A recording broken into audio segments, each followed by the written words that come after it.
Nako, eto na. Ang uunahin, priority, ni General Nicolas Torre III, bagong director ng Criminal Investigation Detective Group or CIDG.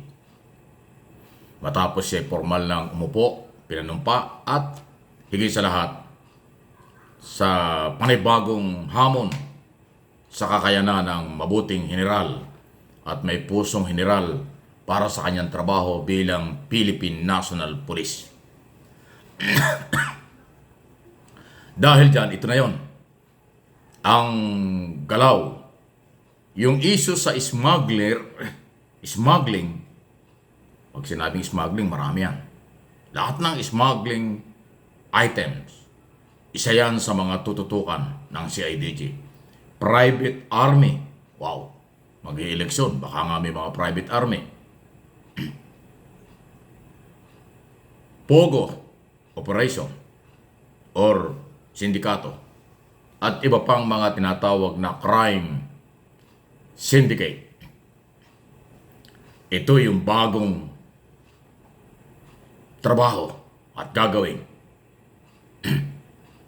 ng CIDG under General Torre III. So malawakan po ito. Asahan natin na maraming mga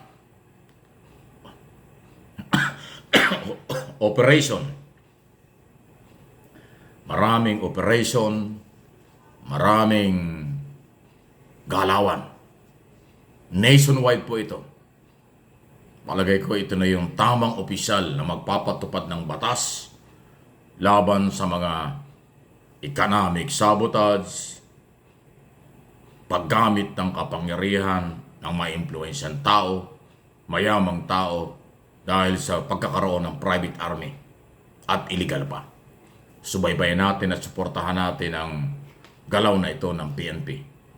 Kabilang na dyan, nabanggit ko na rin sa ating ibang video, ang paglilinis ng mga posibleng involved sa iskalawag na galawan sa PNP. So, ibig sabihin, PNP at mga sibilyan na lumalabag sa batas ang bagong misyon ni General Torre. Pagpapail ng mga kaso, kasama na dyan yung sedition, obstruction of justice at iba pa. Abangan natin ito. Okay? Congratulations, General Torre. Salamat kay General Marbil, Secretary Abalos, at siyempre kay Pangulong Marcos dahil sila ho ang nag-usap dyan para sa promotion at bagong trabaho ng butihing general. Congratulations and good luck, General.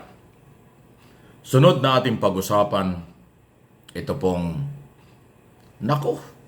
talaga naman itong mga ibang mga vloggers, lalo na yung mga anti-Marcos. Mayroon naman silang pinagpipiestahan at fake video na naman or fake na akusasyon na naman. Kasi yung pong pakikipagkita at pakikipagkamay, nakipagkamayan si Pangulong Marcos kay Governor Tupas. Kay Governor Tupas ng Iloilo, tama ba? Na di umano'y meron daw pagkamay na ganon, may nang naiwang kulay puti. Abay, pinapalabas na nila na pulburon. Illegal na kung ano. Kalokohan. Malay nyo, papel lang yun.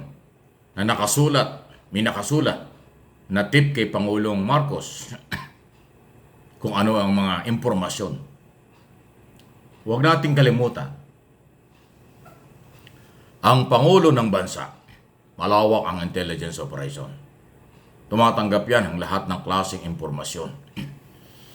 Mula sa law enforcement agency at mula sa mga kaibigan ng mga local official or nasa gobyerno na nagmamalasakit ng totoo sa Pangulo. Malay nyo na papel yun na may sulat na impormasyon tungkol sa kampanya ng Pangulo sa kung anong bagay. Pero ang pinapalabas po ng mga anti-Marcos vlogger, illegal daw po yun. May laman daw po na illegal yun. Di ba? Ganong kasama ang kanilang speculation. Ganon kasama ang kanilang pinapalabas. Kaagad-agad meron silang conclusion na yun daw po ay illegal. Isipin mo yun. Gagawin ba naman yun ni Governor Tupas at ng Pangulo na mag-abutan sila sa magitan ng pagkakamay kung yun ay illegal? Hindi yung gagawin sa harap ng publiko. Baka nakalimutan nyo na ang lahat ng galaw ng Pangulo nakatutok ang RTBM, Radio TV Malacanang, photographer at video nakatutok dyan. Paano naman gagawin ng isang gobernador at ng Pangulo na mag-abutan ng illegal na bagay? Ganon. Common sense. Isipin lang ninyo. Kaya yung mga nagpapakalat ng video yan at pinapalabas na masama at illegal yung ibinigay ng gobernador sa kamay ng Pangulo, kababawan ng content, kababawan ng kaalaman. Maduming gawain yun. Mapanirang gawain yun. Ako naniniwala, ginagawa nila ang lahat ng kasiraan at paninira sa Pangulo ng ating bansa na hindi na kayo magtatagumpay dahil ang lahat ng paninirang yan sa inyong maling interpretation tungkol sa kung ano yung laman ng pagkakamay na yun ng Pangulo ay bahagi ng destabilization o paninira dahil wala na silang makita na anumang bagay na magagamit na materialis para siraan ng Pangulo. Kaya pati yung mga lehitimo na pakikipagkamay ng Pangulo at may inaabot na kung anumang bagay, kaagad-agad meron silang conclusion. Huwag kayong maniwala dyan. Parte yan ng paninira ng mga anti-Marcos group na silang nagpapakalat ngayon. Yan po yung aking assessment at opinion sa bagay na yan. Okay? Sunod na ating pag-usapan. Ito may another video na naman daw laban kay Pangulong Marcos. At ang una nagsabi dito ay si Vice President Sara Duterte. Meron daw hawak ang pangalawang Pangulo na video. Ano kaya ito? Si Vice President Inday Sara ba ay katulad na rin ng mga vlogger or DDS vlogger na mapanirang grupo, mapanirang uri na walang mapatunayan?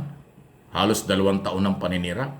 Ganito na ba ang galaw ni Inday Sara Duterte?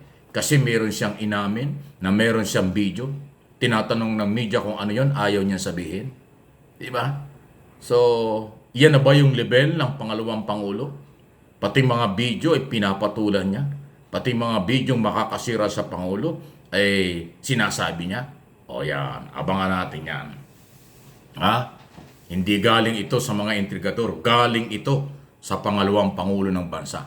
Ito na yung masasabi natin na kung negatibo ang laman yan, ito na yung paninirang gagawin laban sa ating Pangulo. Kaya abangan natin, huwag tayong maniwala ng ganong kadali. Kung ano ang laman yan, baka katulad dyan ng mga bidyong inilabas ng mga DDS na pumalpak base sa mga eksperto at ngayon ay pinag-aawayan nila at nagtuturoan na sila, nagsisisihan.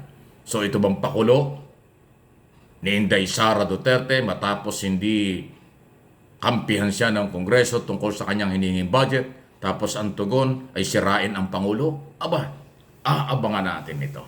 Any comment, reaction, malaya po kayo dito sa aking mga channel. Especially dito sa Mike Abe Opinions. Okay? Magpakatatag, manindigan para sa bayan, para sa ating Pangulo at pagsunod sa ating mga batas. Please like ng ating mga video.